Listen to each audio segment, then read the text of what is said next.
What's up, BKV2, British Kid V2 Nation? It is British Kid V2 right here. We got an informational video, motherfuckers. We got something that's going to be presented. So, as you see right here, I was able to snip pictures of the newest Game Informer of Gears of War Judgement and shit. So, throughout the video, it's just gonna the video's gonna fade out. You'll see a picture that I snipped, and I'll just be talking about it. So, yeah, that's the Locust Monsters. That's what they're talking about, Overrun and things like that. So, what I want to talk about is what this game is based around and, you know, what you're going to expect after reading this whole article.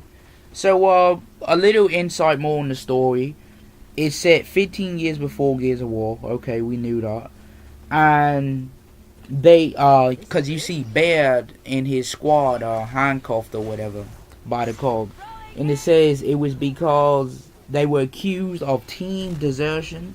Basically means deserting a team, cowardice, trespassing, theft of experimental military tech, and treason. It says when a giant menace threatened humanity, Baird chose to handle things his way. So yeah, just that's basically the insight behind that trailer. So now we know why Baird was locked up.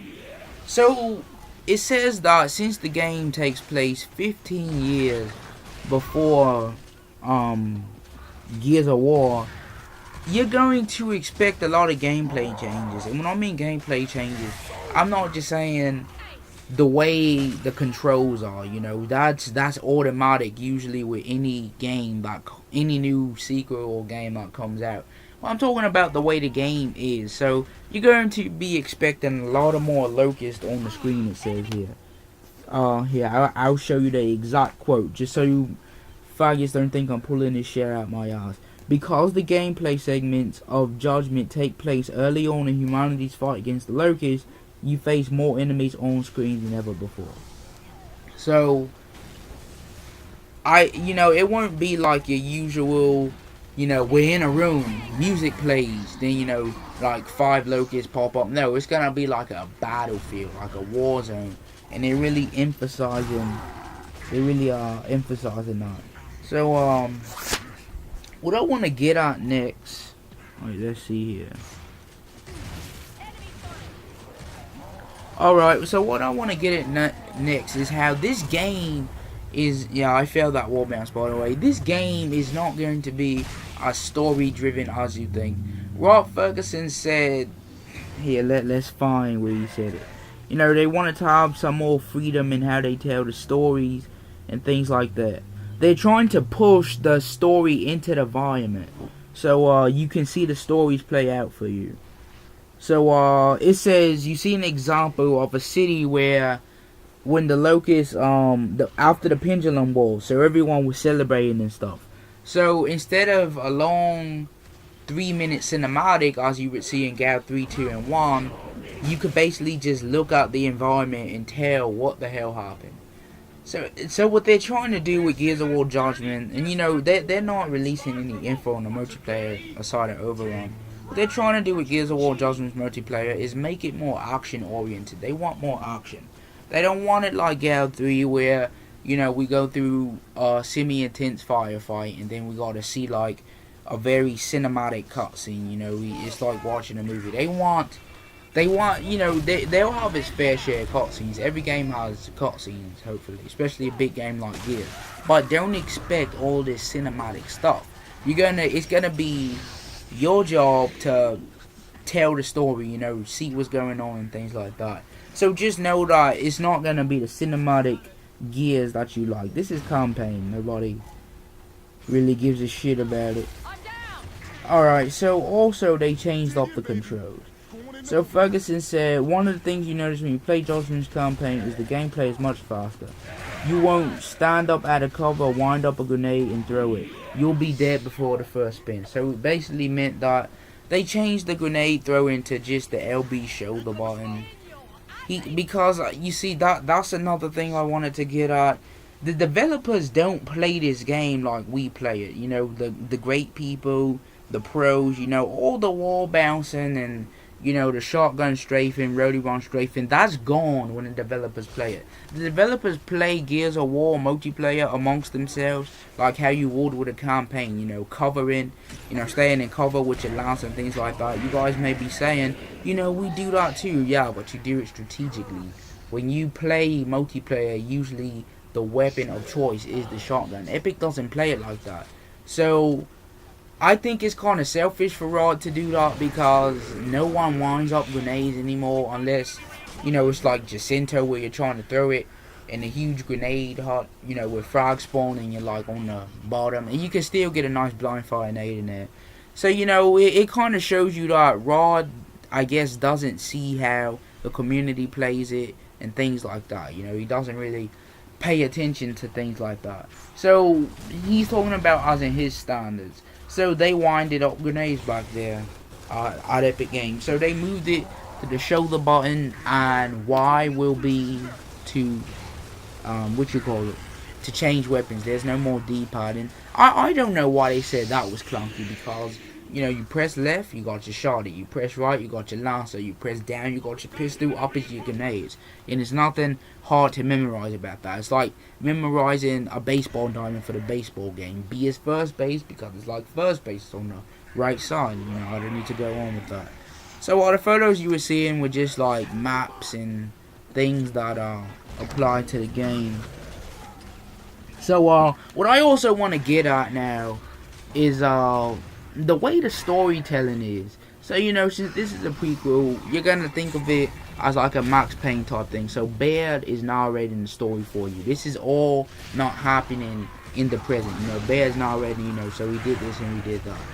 What I think they really mean is Baird will be he'll be narrating as if he's talking to the colonel or whatever that imprisoned him, and, you know, he'll be telling the situation. I doubt Baird, you know, this would be something where he's at a final confrontation and it'll skip to something, it'll skip to like the beginning, he's narrating. Think of Max Payne 3. I don't want to spoil anything, but for all of you that beat Max Payne 3, you know what I'm talking about.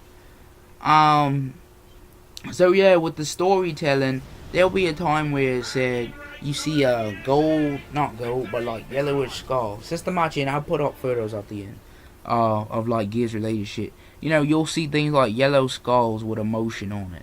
If you click there, well, press X there and, you know, observe it, Baird would say, okay, this is, there were emotion wretches or whatever, you know, this is what happened. So it, you know, it kind of tells you the story. Think of it as like clues in Max Payne, or just like things you observe, and it just changes up the story. What I also want to get at, and I think this is the final thing, because Overrun I could just say in like anything.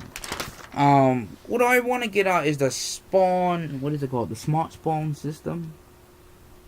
Yeah, smart spawn system, or S3 Ferguson said. So it basically looks like how you're playing, it'll adapt. So one thing I do like was how the author was saying how he failed a mission once, and they replaced those monsters with like savage marauders and things like that. So an example of the smart spawn system would be, okay, you like to play it like a cover shooter. You know, you like to sit back, all the way back like a sniper's range, and you like to shoot, but they're giving you the enemies like savage marauders and regular drones, things that you can pick off from a distance.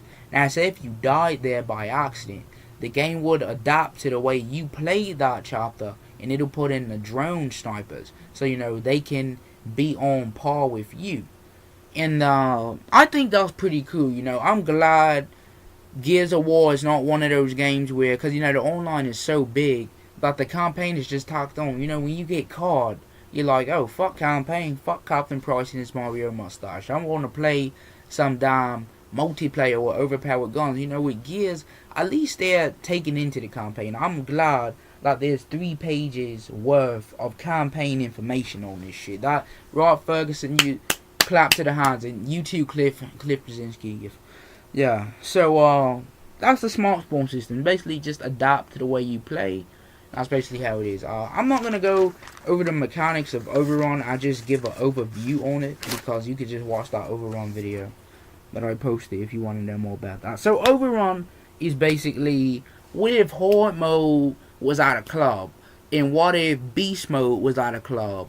And what if they seen each other and Horde Mode was like, yo, Beast Mode, you got a nice ass, I want to tap that. And what if Horde Mode tapped that and then they had a baby? We get Overrun Mode. So basically, Rod Ferguson's inspiration went behind this was players from the community was asking, Beast Mode is so fun. You know, Horde Mode is so fun. Why not make a competitive thing to that? Or why is it that Beast Mode was never competitive at all? I was surprised that there were only 12 ways of Beast Mode. I thought we'll have a lot more. But I wondered too, because if you put a competitive variant of Beast Mode, you could get something like a Left 4 Dead 2 type thing, where, you know, you choose a chopper or whatever. This Connect thing is getting on my nerves. You choose a chopper or whatever, and you just, you gotta walk through that chopper and survive it. And the people playing as randomized zombies, and they're trying to stop you from doing that. That's kind of what Overrun is, but you're not trying to go anywhere. You're just trying to survive for the longest. So think of Overrun as Beast Mode, Beast Mode mechanics such as the Locust Horde being able to choose any one of the Locusts, unlocking people, things like that. Think of those Beast Mode mechanics combined with Horde Mode mechanics with things like fortifications and, you know, things along that nature, and combine them into one, and you get Overrun Mode with a few more tweaks and mechanics, because, you know, we're getting new Gears of War itself. So the author also said that the game is pretty hard on normal. So like I said, I'm glad they're providing a challenge. It's not just anything that's tacked on and shit like that. You can do different plans, you know. It's a whole lot of different ways to approach a situation in the mission. So I'm glad, you know. It's kind of like with Max Payne 3. People were surprised at its difficulty. I wonder if Gears will be like that. So with that said, we're at 12 minutes. I gotta go to sleep. Well, no, I actually don't, because I don't have school tomorrow. So yeah, school's out, motherfuckers. BKV2 will be busy this summer making videos. So